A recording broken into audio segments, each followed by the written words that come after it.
एक समय की बात है। नीम गांव नाम के एक छोटे से गांव में राहुल नाम का एक किसान अपनी पत्नी सीमा के साथ रहता था। एक दिन सुबह राहुल खेत जाने की तैयारी कर रहा था। अरे, आपके हिस्से की एक रोटी रखी है, वह तो खा लो। नहीं सीमा, आज बहुत देर हो गई है, मुझे खेत जाने दो, वापस आकर खाऊंगा। सुबह सुबह खाली पेट नहीं जाते हैं। सीमा, जब मैं खेत में काम करता हूँ तब मुझे बहुत भूख लगती है, इसलिए मैं वापस आकर खाऊंगा, ठीक है? मुझे बहुत बुरा लगता है, आप खेत में इतनी मेहनत करते हैं और मैं आपके लिए कुछ नहीं कर पाती। भगवान पर भरोसा रखो, सब कुछ ठीक हो जाएगा। हमारी स्थिति ऐसी है कि हमें एक वक्त का खाना नसीब हो जाए तो भी भगवान का शुक्र है। सीमा, तुम चिंता न करो, मैं जितनी मेहनत कर सकता हूँ करूंगा, और एक दिन ऐसा आएगा कि एक वक्त की जगह हम 2 वक्त का खाना खाएंगे।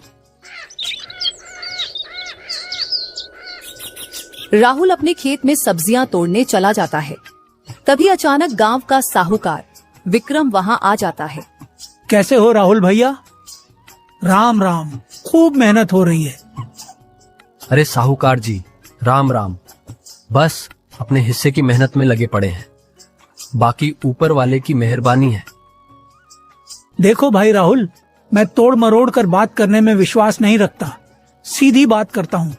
सब्जी बाजार जाकर बेचोगे तो तुम्हारा किराया जाएगा और सब्जी भी ज्यादा पैसे में नहीं बेच पाओगे, इसीलिए सब्जी मुझे दे दो। साहूकार जी, मैं आपको सब्जियां तो दे दूं, लेकिन मेरे रोज के ग्राहक मेरा वहां इंतजार करेंगे, इसलिए माफी चाहता हूं, मैं आपको ये सब्जियां नहीं दे पाऊंगा। ठीक है, तुम्हें मेहनत पसंद है तो तुम वही करो, मुझे क्या, मैंने तो बस तुम्हारे लिए अच्छा सोचा था। आपने मेरे लिए इतना सोचा, आपका बहुत धन्यवाद साहूकार जी। राहुल दिन भर मेहनत करके तरह तरह की फसल उगाता था। गांव के बाजार के दिन वह सब्जियां और फल बेचा करता था। सारे गांव वाले राहुल से ही सब्जियां और फल खरीदते थे। एक दिन बाजार में राहुल अपनी सब्जियां और फल बेच रहा था। सब्जी ले लो, फल और सब्जी ले लो, हरी भरी फल और सब्जियां ले लो। अरे राहुल, कैसे हो भैया? घर में सब ठीक तो है ना? अरे काका, मैं ठीक हूँ और घर में भी सब ठीक ही है। आज कुछ सोच में डूबे हुए लग रहे हो, क्या बात है? काका, आज विक्रम साहूकार ने मुझसे सारी सब्जियां मांग ली थी, पर मुझे ये सही नहीं लगा, इसलिए मैंने उन्हें मना कर दिया। अरे, तो इसमें सोचना क्या, तुमने तो बिल्कुल सही किया है। साहूकार कुछ अलग तरह का इंसान है भाई, जरा संभल कर रहना। राहुल इस सोच में था कि उसे अपनी खेती की सिंचाई के लिए पानी तो साहूकार से ही लेना है, कहीं ऐसा न हो कि साहूकार पानी देने से मना कर दे। शाम को जब राहुल घर लौटा तो वह बहुत परेशान लग रहा था। सीमा ने उसकी चिंता देखी और पूछा, आज आप बहुत परेशान लग रहे हैं, क्या बात है? सुबह तो आप बिल्कुल सही मन से खेत गए थे। सीमा, मुझे डर लग रहा है कि कहीं अगर मैं खेती ना कर पाया तो तुम्हें एक वक्त की रोटी भी कैसे खिलाऊंगा। आप शुभ सोचिए, सब अच्छा होगा। नहीं सीमा, कभी कभी हमें वास्तविकता भी देखनी चाहिए। ऐसी भी क्या बात है जो आपको इतना परेशान कर रही है? सीमा, हमारे खेत में कुआं तो है, पर उसमें पानी नहीं है, और मुझे पानी विक्रम साहूकार से लेना पड़ता है। तो ये तो कई समय से है, आप इसमें चिंता की क्या बात है? मुझे डर है कि कहीं उसने मुझे पानी देने से मना कर दिया तो मैं सिंचाई कैसे करूंगा, और बिना सिंचाई के सब्जियां उगाना कैसे संभव है। तो फिर आप अपना कुआं खुदवा क्यों नहीं, क्या पता उसी से पानी आ जाए। उसके लिए तो बहुत पैसे लगेंगे, अब मेरे पास तो बिल्कुल पैसे नहीं है। सीमा, राहुल की चिंता बढ़ती जा रही थी। उसे लग रहा था कि अगर साहूकार ने पानी देना बंद कर दिया तो उसकी खेती बर्बाद हो जाएगी। विक्रम साहूकार ने अब तक राहुल को कुछ नहीं कहा था, जिसके कारण अब राहुल को लगने लगा था कि वह ज्यादा ही सोच रहा है। राहुल अगले दिन फिर फल और सब्जी लेकर बाजार चला गया। बाजार में राहुल ने अपनी सब्जियां बेचनी शुरू की। तभी कमल काका उसके पास आए। अरे कमल काका, आज फिर आप सब्जी लेने आए हैं, काकी कहाँ है? अरे क्या बताऊं राहुल, तुम्हारी काकी किसी काम से दूसरे गांव गई है। इस कारण जो है रसोइये का सारा काम मुझे ही करना पड़ रहा है भाई। तो ज्यादा दिनों के लिए काकी गई है क्या, या आज ही आ जाएंगी? काकी तो शाम को ही आ जाएगी। मैंने तो बस सोचा क्यों ना आज बाजार से सारा सामान लेते चलूं, वह भी थक कर वापस आएगी ना।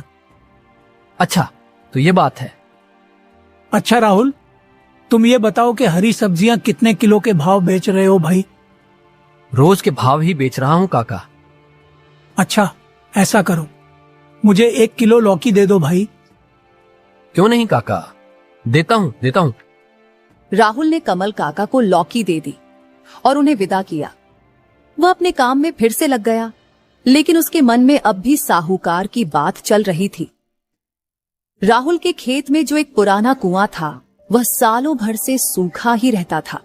उस कुएं में एक बूंद पानी तक नहीं था। देखते ही देखते गर्मी का मौसम आ गया। एक दिन साहूकार विक्रम राहुल के खेत पर आया।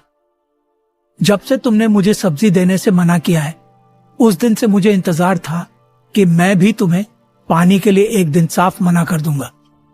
बस मुझे इस गर्मी का ही इंतजार था। अरे साहूकार जी, आपका आना कैसे हुआ? राहुल, तुमसे कुछ जरूरी बात करनी थी।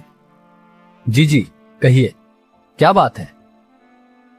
राहुल, तुम तो जानते हो कि बात को तोड़ मरोड़ कर करना मुझे पसंद नहीं है।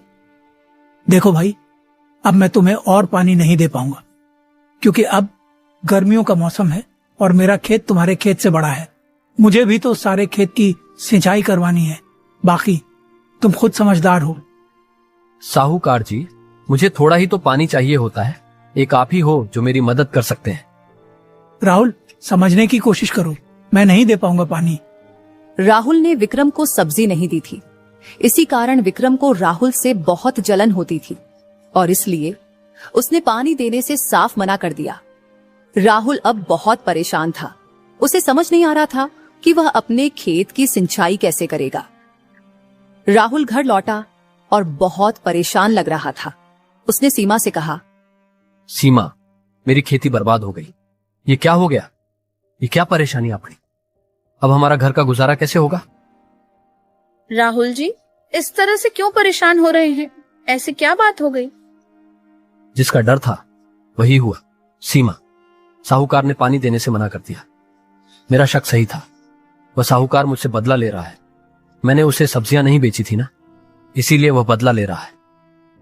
आप चिंता ना करो, ऊपर वाला सब देख रहा है। प्रभु हमारी मदद जरूर करेंगे। अब तो उन्हीं का सहारा है, वही कोई चमत्कार दिखा सकते हैं। अच्छा, ठीक है, आप जाकर आराम करो। मैं विक्रम साहूकार से मिलकर आता हूँ। सीमा यह कहकर विक्रम साहूकार से मिलने उनके घर की ओर निकल जाती है। साहूकार जी, घर में हो क्या? अरे कौन है भाई? रुको, आता हूँ। अरे सीमा, तुम हो? मेरे घर कैसे आना हुआ? साहूकार जी, आपने हमें कुएं का पानी देने से मना कर दिया है। ऐसा क्या हो गया? साहूकार जी, आप तो हमारे हालात से अच्छे से वाकिफ हो। एक वक्त का खाना हम वही सब्जियां बेचकर खा पाते हैं। सीमा, यह बात सच है कि मैंने रामू को अपने कुएं का पानी लेने के लिए मना कर दिया। देखो सीमा, मैं रामू को कई सालों से अपने कुएं का पानी देता आ रहा हूँ और इस बार गर्मियों का समय आ गया है। मैंने कोई जिंदगी भर का ठेका थोड़ी उठा रखा है। तुम दोनों जाओ यहाँ से, मेरा दिमाग मत खाओ। गर्मियां तो सबके लिए हैं साहूकार जी, आप ही तो बस हमारे अपने हो। ऐसा मत करिए, भगवान के लिए दया करिए साहूकार जी। मेरे कुएं का पानी बिल्कुल सूख कर कम हो गया है। अगर मैं तुम्हें अपने कुएं का पानी देता हूँ तो मुझे गर्मियों में बहुत परेशानी होगी। सुन सीमा, ना तुम्हारे चक्कर में मैं अपनी खेती खराब कर लूं क्या? लेकिन साहूकार जी, अभी तो गर्मी शुरू हुई है, तब तक मेरे खेतों का क्या होगा?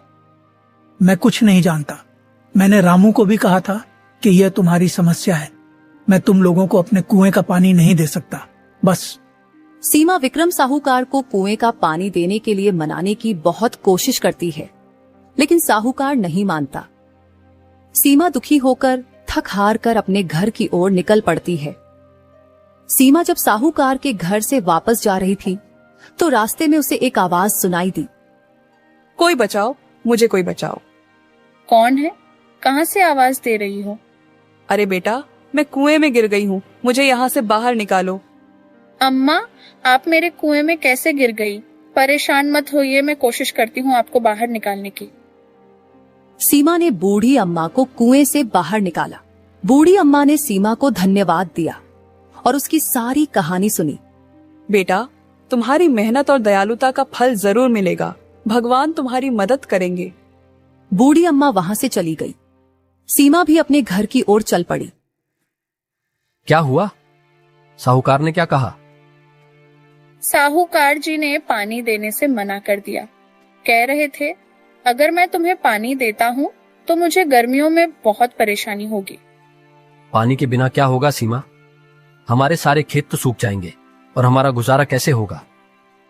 अच्छा, वो जो हमारा पुराना कुआं है उसको खुदवाने में कितना खर्च लगेगा? कम से कम 2000 तो लग ही जाएंगे। भगवान, इतने पैसे तो हमारे पास हैं ही नहीं। मैं सोच रहा था अगर मैं खुद से ही कुएं को खोद दूं। आपको लगता है कि इतना गहरा कुआं आप खोद लेंगे? सीमा, एक बात सोचो, अगर कुआं मिस्त्री खोद सकता है तो मैं क्यों नहीं खोद सकता? बात तो आपकी बिल्कुल ठीक है।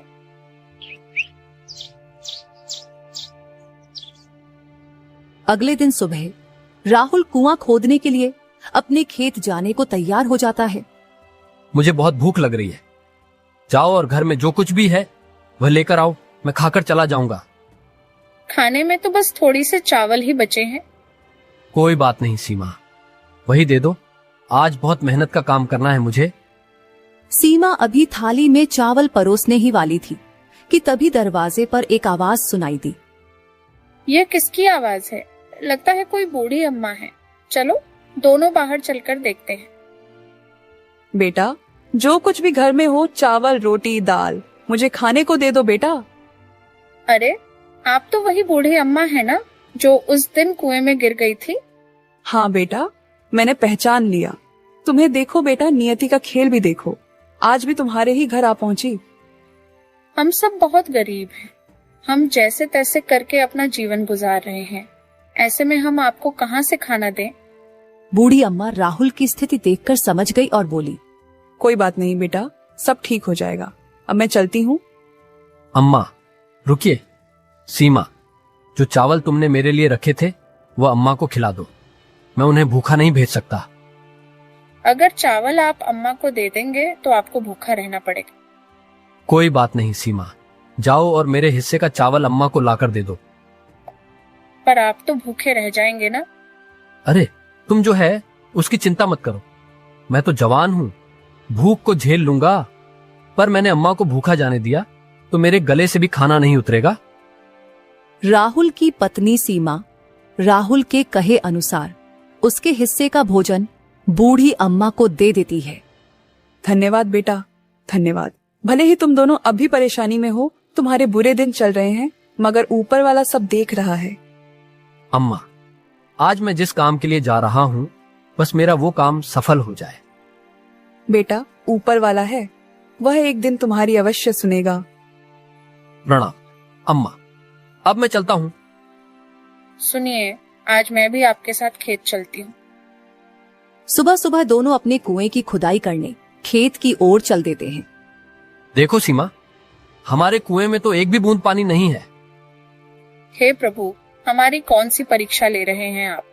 परेशान मत हो सीमा, हिम्मत रखो, मैं नीचे जाकर काम शुरू करता हूं। राहुल कुएं में नीचे उतरकर खुदाई शुरू कर देता है। कुछ समय बाद अचानक से कुएं की एक पत्थर के अंदर से पानी निकलने लगता है और उसे एक चमकती चीज भी मिलती है। अरे सीमा, ये देखो, ये पानी कहां से आ रहा है? मुझे तो अपनी आंखों पर विश्वास नहीं हो रहा। ये तो हीरे जैसा कुछ चमक रहा है। अरे सीमा, ये तो हीरा ही है। भगवान, हे भगवान, तेरा लाख लाख शुक्र है। मुझे तो लगता है ये सब आपके अच्छे कर्मों का फल है जो आपको मिला है। देखा सीमा, भगवान के घर देर है पर अंधेर नहीं है। वह बूढ़ी अम्मा सही कह रही थी। हम जो भी कर्म करते हैं हमारे कर्मों का फल अवश्य मिलता है। हाँ सीमा, भगवान ने मेरी सुन ली। अब मैं इस पानी से अपने खेत की सिंचाई अच्छी तरह से कर सकूंगा। उस हीरे का क्या करेंगे आप? सीमा, उस पर मेरा अधिकार नहीं है। उससे जो भी पैसे आएंगे वह मैं दान करूंगा। कुछ पैसे बस हमारे लिए रख लूंगा। विक्रम साहूकार दोनों की बातें छुपकर सुन रहा होता है। राहुल जैसे ही कुएं से बाहर आता है, तभी विक्रम वहां आ जाता है। राहुल, ये हीरा मेरा है। मैं तुम्हारे घर आकर ये बताने ही वाला था कि मेरा हीरा तुम्हारे कुएं में गिर गया है। साहूकार जी, झूठ क्यों कहते हो? ये पत्थरों के अंदर दबा हुआ था और इतनी मेहनत मशक्कत के बाद मुझे मिला है। हीरा सीधी तरह मुझे दे दे या मैं पुलिस को बुलाऊं। चुपचाप से हीरा मेरे हवाले कर दे। मैं किसी से नहीं डरता, बस अपने भगवान से डरता हूं साहूकार जी। मुझसे ज्यादा बहस करेगा ना तो तुझे भगवान के पास भेज दूंगा, बता रहा हूं। मैं आपसे इज्जत से बात कर रहा हूं। आप मेरे साथ बदतमीजी कर रहे हैं। जाने दीजिए, हमें तो पानी चाहिए था। हीरा आप उन्हीं को दे दीजिए। अरे ऐसे कैसे दे दे सीमा? हमने कोई बेईमानी नहीं की है। ये साहूकार लालची है। जग्गा, बिल्ला, कहाँ हो? मुफ्त की खा खा कर फट जाओगे। इधर आओ, इस राहुल के बच्चे से हीरा छीन लो। तभी जग्गा और बिल्ला, दो साहूकार के गुंडे, आकर जबरदस्ती राहुल से छीना झपटी कर हीरा छीन कर साहूकार को दे देते हैं। हीरा मिलते ही विक्रम की खुशी का कोई ठिकाना नहीं था। विक्रम खुशी से फूला नहीं समा रहा था और हीरा बार बार हवा में उछालता है। अरे वाह रे वाह, मैं तो करोड़पति बन गया। अब तो करोड़पति नहीं, मैं तो हीरापति बन गया। मेरा हीरा। इस तरह की ऊंट पटांग हरकतें करते हुए उसे ठोकर लगती है और हीरा विक्रम के कुएं में गिर जाता है। विक्रम के कुएं का पानी बिल्कुल सूख जाता है। अरे हाय हाय, मेरा हीरा। अरे ये क्या, मेरे कुएं का पानी। हे भगवान, ये पानी क्यों सूख गया? हे भगवान, मैं तो बर्बाद हो गया। अरे देखा, बुरे कर्मों का फल बुरा ही होता है। सीमा, राहुल, मुझे माफ कर दो। मैं समझ गया। मेरे कुएं का पानी वापस ला दो। हम भगवान नहीं हैं साहूकार जी कि जो कोई जादू कर दे और तुरंत पानी आ जाए। तुम लोग जो बोलोगे मैं करूंगा। पानी वापस ला दो, पानी। हम कोशिश कर सकते हैं, पहले आप वह हीरा लाकर हमें वापस करें। ठीक है, मैं अभी जाकर हीरा लेकर आता हूँ। विक्रम हीरा लाकर राहुल और सीमा को वापस कर देता है। सीमा बहन, लो, ये आपकी अमानत, आपका हीरा। लालच में आकर मैं ये सब अनर्थ कर बैठा। मुझे माफ कर दो। मैं तुम्हारा और राहुल दोनों का गुनहगार हूँ। साहूकार जी, देर आई पर दुरुस्त आए। मैं चाहती हूँ कि आपका कोई नुकसान ना हो। विक्रम के कुएं में पानी वापस आ जाता है। देखो साहूकार जी, देखो, कुएं में पानी फिर से भर रहा है। हे जो बिना वजह तुम लोगों को दुश्मन मान बैठा था। साहूकार जी, जितना आपको इस कुएं से प्यार है उतना ही मुझे भी, क्योंकि इतने सालों तक यहीं से मैंने सिंचाई की है और दूसरे की खुशी में खुशी ढूंढना कोई बुरी बात नहीं होती। साहूकार विक्रम को अपनी गलतियों का सबक और राहुल सीमा को अपने अच्छे कर्मों का फल मिल जाता है। इसके बाद साहूकार और विक्रम मिलजुल कर खेती करते हैं और खुशहाल जीवन जीने लगते हैं।